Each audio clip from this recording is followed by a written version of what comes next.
Hello भाई लोग, क्या हाल? सबके हाल मजा में होंगे। चलो फिर बिना किसी देरी के शुरू करते हैं एपिसोड को। साधारण मैनुअल बनाना कोई इतना काम आसान नहीं होता है।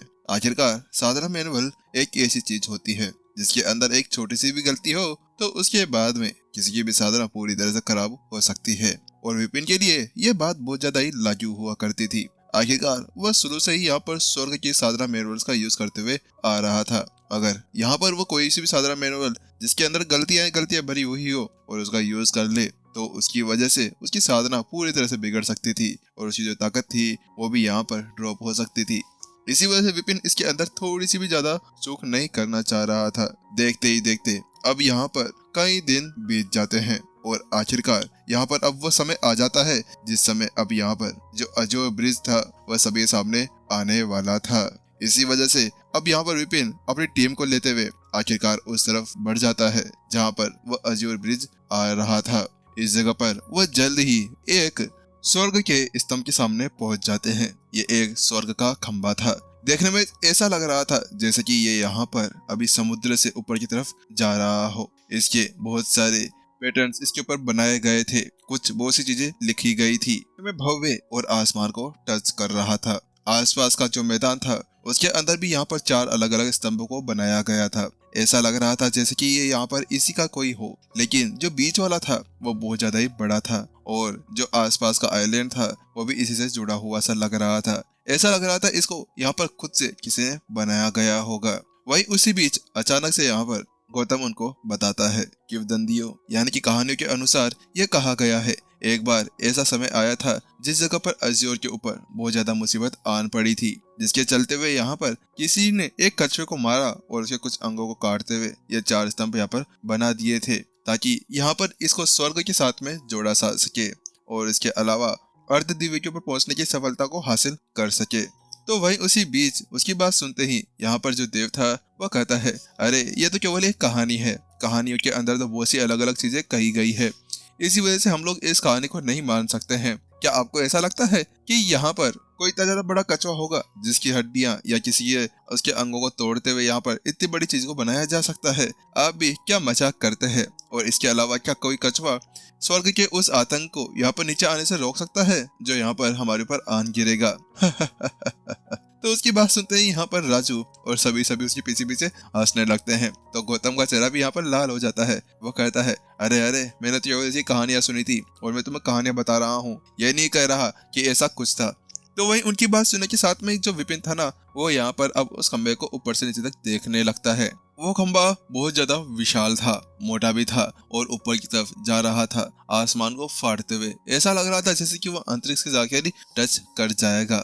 लेकिन विपिन यहाँ पर अपनी नजर के साथ में ये बता सकता था कि वास्तव में इसको किसी कछुए खोल के द्वारा नहीं बनाया गया है, क्योंकि कोई भी कछुआ इतना ज्यादा बड़ा तो हो ही नहीं सकता था कि उसका यूज करते हुए यहाँ पर ऐसा कुछ बनाया जा सके। ना ही यहाँ पर कोई कछुए की हड्डियां इतने ज्यादा समय तक यहाँ पर इस तरह से टिक सकती थी। और जैसा विपिन सोच रहा था, जैसा विपिन ने यहाँ पर अंदाजा लगाया था, वैसे यहाँ पर था। बात कुछ ऐसी थी कि यहाँ पर ये एक चट्टान के नुमा थी जिसको ढालकर यहाँ पर इस तरह से खंबे का शेप दिया गया था। हालांकि ये तो थे नॉर्मल पत्थर, लेकिन इन नॉर्मल पत्थरों के ऊपर जो सजा चीजें इंपॉर्टेंट थी ना वो थी इसके ऊपर लिखे गए ये सभी इंस्क्रिप्शंस और ये सभी शिलालेख, जिसकी वजह से इनको यहाँ पर मजबूती से पकड़ा गया था। ये कुछ इस तरह से था जैसे कि यहाँ पर चेन को इसके ऊपर बांधा गया हो और एक ड्रैगन को भी अलग से इसके ऊपर बनाया गया था जो यहाँ पर स्वर्ग से उतरता हुआ आतंक नजर आ रहा था। विपिन पूछता है, क्या यही है ब्रिज? मुझे तो यहाँ पर कोई ब्रिज दिखाई नहीं दे रहा। तो उसके साथ में गौतम कहता है, ये ब्रिज नहीं है, ब्रिज यहाँ पर इसके ऊपर प्रकट होने वाला है, हम सभी को ऊपर की तरफ जाना होगा।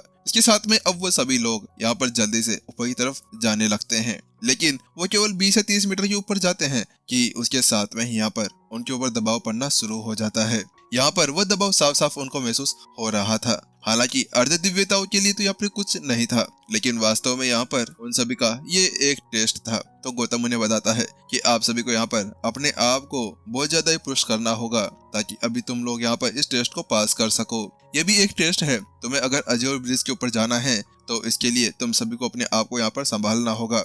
उसके बाद में तुम लोग आगे बढ़ सकते हो, वरना यहाँ पर मेरे को नहीं लगता है कि तुम यहाँ पर इससे ज्यादा आगे जा पाओगे। और ये अजोय ब्रिज का टेस्ट एक ही बार यहाँ पर आता है। तो वही दूसरी तरफ विपिन के दिमाग के अंदर भी अब ऐसे सवाल जाने लगे थे। ये बिल्कुल यहाँ पर उसी संत मंदिर की तरह था जो उस समय यहाँ पर मास्टर से कॉन्टिनेंट के ऊपर आया था। जब वो उड़ता था तो उस जगह पर उसके ऊपर दबाव पड़ा करता था, लेकिन कोई भी प्राचीन संत अगर वहां पर उड़ता था तो उसके ऊपर कोई भी दबाव नहीं पड़ता था। तो ऐसा यहाँ पर भी था। अर्ध दिव्यों के ऊपर तो यहाँ पर इस दबाव का कोई भी कारण नहीं पड़ता है, लेकिन जो अमर लेवल के थे उनके ऊपर ये दबाव बहुत ज्यादा महसूस होने वाला था और वास्तव में ये उनको नीचे धकेलने के लिए बना करता था। विपिन इसी बीच में सोच ही रहा था कि यहाँ पर एक आवाज सुनाई देती है और अचानक से यहाँ पर किसी की हड्डियां और किसी की मुंह की खून निकलने की बात आती है, जिसके साथ में वो नीचे पलट कर देखते हैं तो वो पाते हैं कि एक 7 स्टार पवेलियन से एक बंदा था, एक लड़ाकू था जो नीचे की तरफ गिरने लगता है। बात कुछ ऐसी थी कि यहाँ पर केवल वो 3 ही नहीं आए थे, इसके अलावा उन्होंने अपने साथ में और भी ज्यादा लड़ाकों को लेकर आए थे। क्या पता किसी की किस्मत अच्छी हो और वो उस खंबे के ऊपर चढ़कर वहां पर एक अर्ध दिव्य बनने की सफलता हासिल कर सके।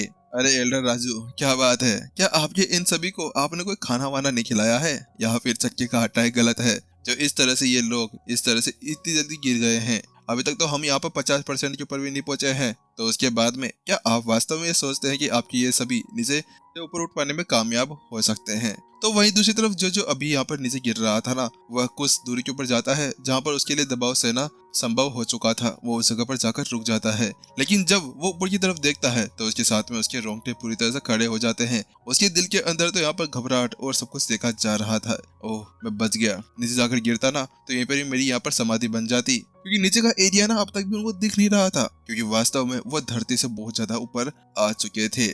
इसी बीच जहाँ पर वो बातें कर ही रहे थे कि अचानक से वो यहाँ पर एक और लड़ाकू नीचे गिरता है। तो वही दूसरी तरफ, ये क्या हुआ एल्डर देव? क्या मेरे को लगता है कि आपके जो चक्के का आटा है ना वो खराब है। ये देखो, इस बार आपका लड़ाकू नीचे गिरते हुए जा रहा है। जैसे यहाँ पर राजू देखता है कि यहाँ पर इस बार 20 टाइमिंग होल का बारी आ गई थी, तो उसके साथ में वो देव को टोंट मारता है। तो वही दूसरी तरफ देव का चेहरा पूरी तरह शर्म से लाल हो जाता है। ये क्या है? मैं तो अभी अभी यहाँ पर ऐसे तारीफ की थी और अभी से यहाँ पर इन लोगों ने मेरे नाक कटवा थी। अरे सभी संभल जाओ, यहाँ पर सभी को है ना अपने आप को संभाल कर रखना है। यहाँ पर देव ने उन सभी से कहा। बेचारा देव यहाँ पर क्या ही कर सकता था। अरे इतनी देर पहले तो वो राजू को चिढ़ा रहा था कि तुम्हारे चक्के का आटा खराब है, लेकिन कुछ ही सेकंड्स हुए थे कि यहाँ पर एक और जरा नीचे गिर गया।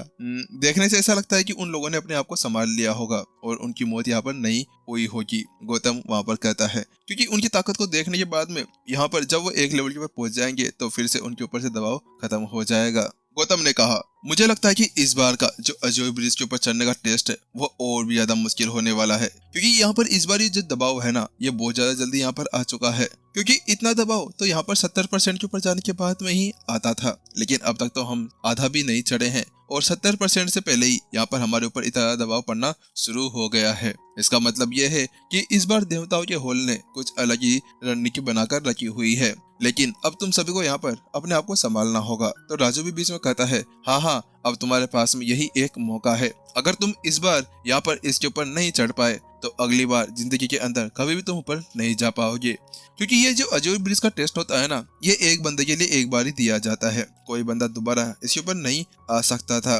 तो इसी वजह से यहाँ पर उन सभी को ये पता था कि अब यहाँ पर उनके लिए एक टेस्ट बन चुका है, जिसकी वजह से उन्हें अपने आप को संभालना होगा। क्या आप सभी तैयार हैं यहाँ पर ऊपर चढ़ने के लिए? क्या तुम लोग यहाँ पर अपने आप को रोक सकते हो? गौतम नीचे देखते हुए कहता है। तो यहाँ पर नीचे है ना अब 20 जने ही बचे हुए थे जितने वो लेकर आए थे, लेकिन अब जैसे जैसे धीरे धीरे वो ऊपर चढ़ते जा रहे थे वैसे वैसे यहाँ पर सभी की स्पीड धीमी होती जा रही थी और वो 20 गिरते गिरते आखिरकार यहाँ पर कम होते जा रहे थे। तो वही विपिन भी यहाँ पर अपने साथ में जो 3 थे ना उनको देखता है, तो वो भी पूरी तरह से पसीने के साथ में भीग चुके थे। उनकी हालत भी पूरी तरह से खराब हो चुकी थी। अब वो 80% के ऊपर पहुंच चुके थे। 80% के ऊपर जाते ही यहाँ पर वो एक जगह जाकर रुक जाते हैं। इस वक्त यहाँ पर विपिन, गौतम, देव, राजू और उसके साथ में वह 3 उसके साथ में ही थे, लेकिन अब तो उनकी हालत इस तरह से खराब हो गई थी कि अगर कुछ मीटर और ऊपर वो जाते हैं तो उसके साथ में वो शायद नीचे गिर जाएंगे। विपिन की चिंता यहाँ पर दिखाई दे रही थी, या क्या वास्तव में ये लोग मेरे साथ में ऊपर जा पाएंगे? अगर नहीं तो फिर इसके साथ में मैं क्या ही कर सकता हूँ। नहीं, मुझे इनको ऊपर लेकर जाना होगा, क्योंकि वास्तव में अगर ये लोग ऊपर नहीं गए तो उसके साथ में आगे जाकर बहुत ज्यादा प्रॉब्लम हो सकती है। बात कुछ ऐसी थी कि विपिन यहाँ पर इनको सिखा तो दिया था, अगर वो यहाँ पर इनको एक और सफलता हासिल करवा दे तो उसके बाद में वह लोग ऊपर चढ़ पा तो सकते हैं, लेकिन इतना ज्यादा दबाव नहीं सहन कर पाएंगे। और यहाँ विपिन कहता है, चलो ठीक है, तुम तीनों यहीं पर ही रुको, मुझे ऊपर जाकर देखने दो कि आखिरकार माजरा क्या है। और आखिरकार ये दबाव का स्रोत कहाँ से आ रहा है। क्या पता शायद मैं ऊपर जाकर दबाव को थोड़ा बहुत कम कर सकता हूँ। इतना कहने के साथ विपिन ऊपर की तरफ जाने लगता है। थोड़ी दूर जाने के बाद में अब उसके ऊपर भी यहाँ पर जो दबाव था वह बहुत ज्यादा ही हो चुका था। ऐसा लगता है कि मुझे कुछ और ट्राई करना होगा। इतना कहने के साथ विपिन एक जगह पर रुकता है और अपनी एनर्जी को रिलीज करता है। इस बार कोड सोड का वह यूज करने लगा था। वो अपने हाथों से कुछ पैटर्न्स बनाता है और उसके साथ में ही एक सोड के अंदर वो तब्दील हो जाता है। वह एक बड़ी सी सोड बन चुका था और उसके साथ में ही वो ऊपर की तरफ जाने लगता है। अब ऐसा लग रहा था जैसे कि यहाँ पर अभी आसपास का पूरा दबाव करता जा रहा हो और विपिन तेजी से ऊपर की तरफ बढ़ने लगता है और शू, अगले पल ऐसी आवाज आती है और विपिन बड़ी तेजी के साथ में ऊपर चला जाता है। पीछे केवल एक लाइट दिखती है और अगले पल विपिन आखिरकार यहाँ पर उस खंबे के शिखर के ऊपर पहुंच चुका था। विपिन वहां जाकर देखता है तो वो पाता है कि वह शिखर कुछ भी नहीं था, बिल्कुल सपाट प्लेन जगह थी। बस वो गोल था, उससे ज्यादा कुछ भी नहीं था। ये क्या, अजोर ब्रिज कहाँ पर गया? यहाँ पर विपिन जैसे ऊपर देखता है तो उसके साथ में ही उसके सामने तो कुछ आ ही नहीं रहा था। ए भगवान, हम लोग तो अजोर ब्रिज के लिए यहाँ पर आए थे, लेकिन अब ये क्या हो गया? विपिन उसके बाद ऊपर की तरफ देखता है तो ऊपर बिल्कुल काला आसमान था। फिर उसके साथ विपिन फिर से अपनी एनर्जी एक्टिवेट करता है और ऊपर की तरफ जाने लगता है। बैंग, आउच, ये मेरा सर। विपिन अचानक से ऊपर जा ही रहा था, लेकिन अचानक से वह एक छत से साथ में टकरा जाता है। वह छत नहीं थी, वह एक शील्ड थी। ये एक बैरियर था जो यहाँ पर वर्ल्ड को बता रहा था कि हाँ, अब अजोर ब्रिज की जो सीमा है ना, वह यहीं तक है, इसके ऊपर वो लोग नहीं जा सकते हैं। विपिन उसके बाद में अब अपनी एनर्जी रिलीज करता है और जोरदार पंच उसके ऊपर मारता है, लेकिन वहां पर वो कुछ नहीं होता। टोंगसांग तलवार निकालता है और उसके ऊपर कई सारे स्लेसेस मारता है, लेकिन बहुत ज्यादा मेहनत करने के बाद में भी वो उस सील के ऊपर एक हल्का सा स्क्रैच भी नहीं दे पाता है। मुझे लगता है कि यहाँ पर इसको बहुत ज्यादा मजबूती से बनाया गया है। विपिन इतना सोचता है और उसके बाद फिर से यहाँ पर वो खंबे के ऊपर आ जाता है। उसको पता चल चुका था कि यहाँ पर अभी उसे कुछ और करना होगा। उसके बाद विपिन अब वो खंबे के ऊपर नजर दौड़ाने लगता है तो वो आसपास के अंदर देखता है तो वो पाता है कि वहां पर भी है ना कुछ स्टार नुमा बना हुआ था और उसके अंदर कुछ चीजें लिखी गई थी। अब पता चला मुझे। विपिन अपनी आयो इंसाइट के साथ में ही उस चीज को समझ पा रहा था, हालांकि उसके अंदर का जो मतलब था उसको वो अब तक समझ नहीं पाया। उसके साथ विपिन जल्दी से अपनी टोंगसांग तलवार निकालता है और एक की तरफ इशारा करते हुए एक जोरदार सोड अटैक उसके ऊपर करता है। शक, और जैसे वो ऐसा करता है कि अगले पल जो वर्ड यहाँ पर अभी चल रहा था वह वर्ड वहीं पर ही अब धुंधला पड़ता है और उसके अंदर की रोशनी गायब हो जाती है। जैसे वहां पर वह शब्द टूटता है तो उसके अगले ही पल देखो, दबाव कम हो गया है। जैसा मैंने सोचा था, वास्तव में यह शब्द यहाँ पर दबाव बनाने के लिए लिखे गए थे। इसके अगले पल विपिन जल्दी से अपनी नो की नो यहाँ पर उच्च अमर तलवारें बाहर निकाल लेता है, उन सभी के अंदर अपने गोड स्वॉर्ड को डालता है और अब वहां पर एक बड़ा सा फॉर्मेशन बना लेता है। उसके ऊपर पर यहाँ पर एक बहुत ज्यादा बड़ा सर्कल आ चुका था जिसके अंदर बहुत से इंस्क्रिप्शंस लिखे गए थे। एक स्टार था जिसके अंदर से बहुत सारी तलवारें बाहर निकलकर आती है। विपिन अपनी इंसाइट से साथ में यहाँ पर उन सभी वर्ड्स को देखता है और उनके ऊपर हर एक बिंदु के ऊपर अटैक करने लगता है और शक शक शक, यहाँ पर हर एक बिंदु के ऊपर अटैक करते करते ही वह सभी धीरे धीरे कम होते जा रहे थे। उसी बीच जैसे यहाँ पर वो सारे इंस्क्रिप्शंस वहां से मिट जाते हैं तो अगले पल यहाँ पर जो दबाव था वो कम होता है और दबाव के कम होने के कारण यहाँ पर अचानक से नीचे से बहुत ज्यादा खतरनाक तरीके से हवा ऊपर की तरफ आने लगती है। उसी चीज का फायदा उठाते हुए गौतम और अन्य लोग उस हवा के साथ में अपने आप को तेजी से ऊपर लाने शुरू कर देते हैं। वेंग, अगले पल यहाँ पर जैसे ही वो ऊपर पहुंचते ही है कि जैसे ही यहाँ पर वो उसके ऊपर खड़े होते ही है, अगले पल यहाँ पर फिर से वो दबाव पड़ना शुरू हो चुका था।